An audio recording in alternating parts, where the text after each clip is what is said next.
Julie, thanks so much for this morning, honestly, personally, and I know our folk will really appreciate what you've shared with us. And like we've said already, not just the humility with which you've shared Jessica's journey, but also the hope, because that has come across to me in everything, and I love that, absolutely love it.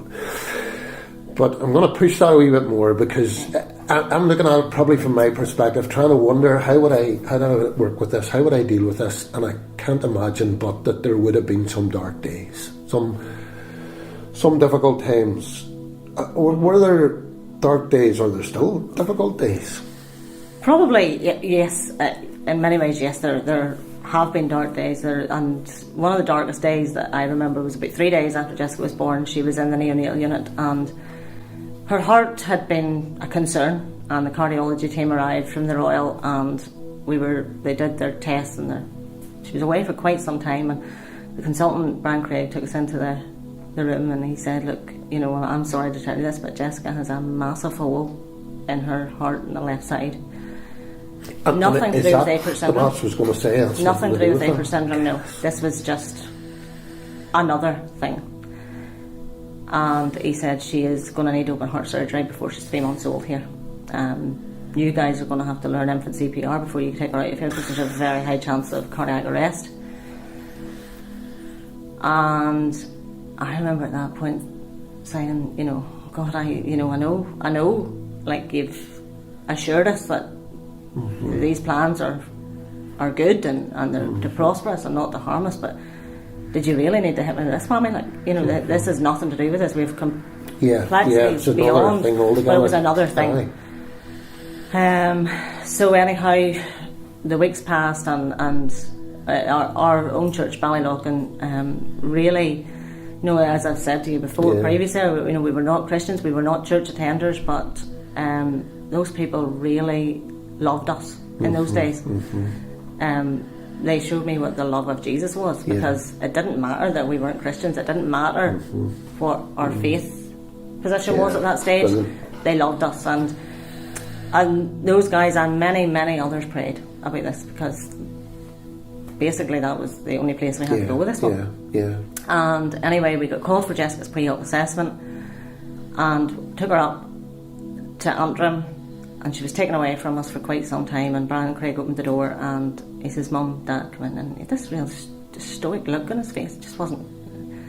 He said, "Take a seat." He said, I don't actually know how to tell you this, but the hole is gone. Her heart is, there's nothing to be done. It's healed. He said there's no medical explanation. He says, I can't explain this. I said, I can. The power of prayer. The power of prayer. And I think that was God, because we had been questioning God quite a bit. And we had, in all honesty, yes, we had. Well, I wouldn't say we were angry with God, but we were frustrated with God. We had the journey planned out, and God had a completely different journey planned for us. And we had a period of adjustment where we had to adjust to this and accept it. And get to grips with it. So yes, as I say, I suppose one of the things that really I have learned on these dark days is that God doesn't always answer prayer the way we want to answer either. Yes, in that instance He did. But many other times on the journey, no. God hasn't answered it, but His ways are perfect. His timing is perfect, and He sees the bigger picture. Absolutely. And that's, I suppose I've learned to stop questioning God. God knows me better than I know myself. He formed me in my mother's womb. He has the hairs on my head numbered. And He knows exactly why He's put us on this journey. Absolutely. He knows how I'm going to cope. He knows who I need at the right time in the right place, and has never failed us once on that.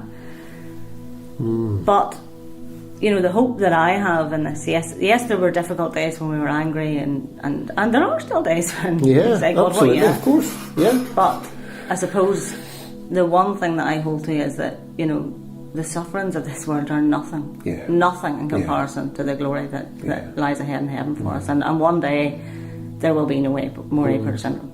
Jessica will be completely healed. Absolutely. But on this journey,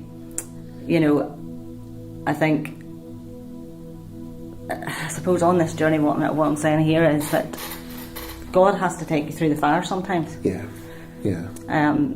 Many times He's taken us to rock bottom, so as we know He is the rock. And it took us quite a number of years, as I said to you, Leslie. I mean, 2009, Jessica was born, but we didn't. Yeah. I didn't commit my life to the Lord until 2016. Yeah. There were a lot of questions. We had Alpha courses, we did Christianity Explored, and it took me quite a while to realise that I was always looking to, well, what's God wanting from me in return for this? Because, there's nothing for nothing. There's nothing for nothing sort of thing. And I'm not good enough, I'm not good enough for this, I looked around me at people and they were doing this, and they were doing that in church, and they were serving in this place and serving in that place, and I was like, I can't do all of that. But it took me a long time to realise that Jesus plus nothing equals salvation. Everything. Really. Yeah. And that night that I went to Calvary and laid it bare, the burden was lifted, and the journey with Apert syndrome was lighter. Amazing. Absolutely. Yeah, so listen, part of the journey you wrote about on Facebook, anyway, part of the journey which struck me as well was that in part Jessica has not only been a blessing, but part of that blessing has been that you and Laurie have learnt lots of things from her and from, I suppose, how she has journeyed the journey. Yeah. Can you give us a wee example of what you're chatting about? Yeah, resilience.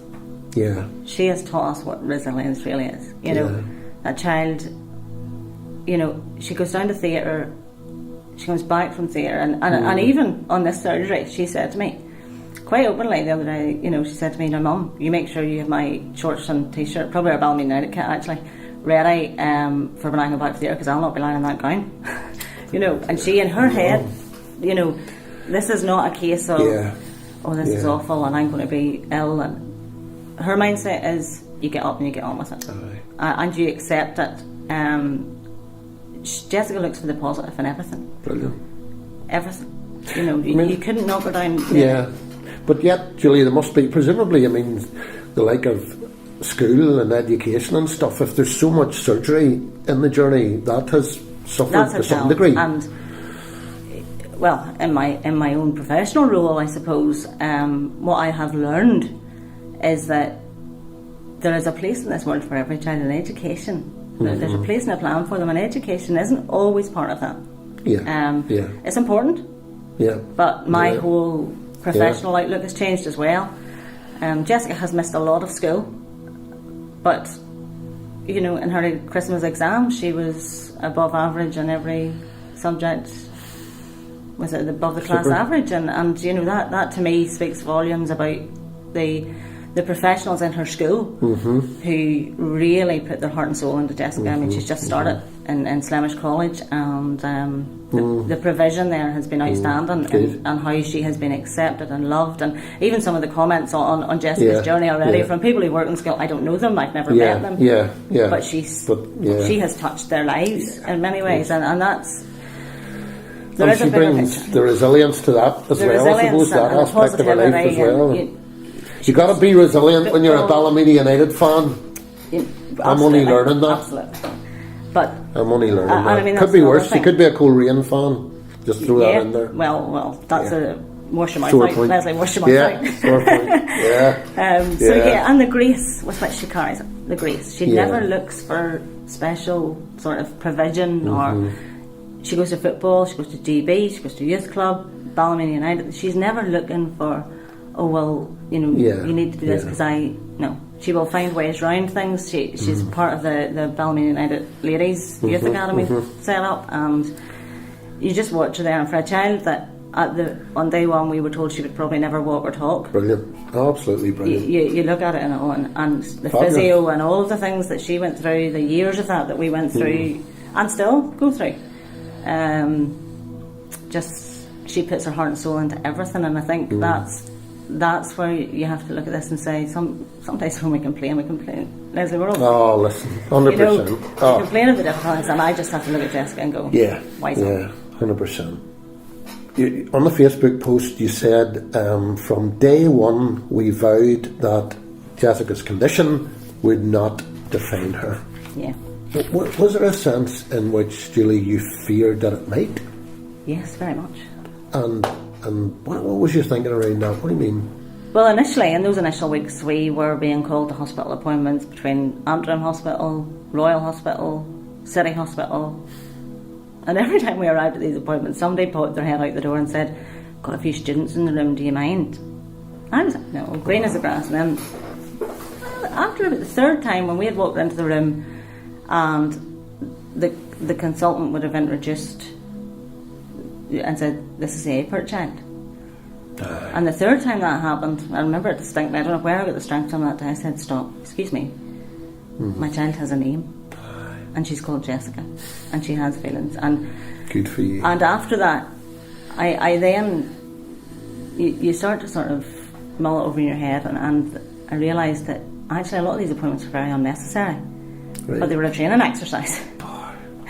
Quite a lot of the time, and certainly I had no issue with that, because I am very much somebody who wants to raise awareness of APERT syndrome and conditions like it, where in Northern Ireland it's a very rare thing, and the more medical people that have knowledge of it, the better. Of course, but you know, she's a child of God. She's a human like everyone else. She has feelings. She knows and understands her differences.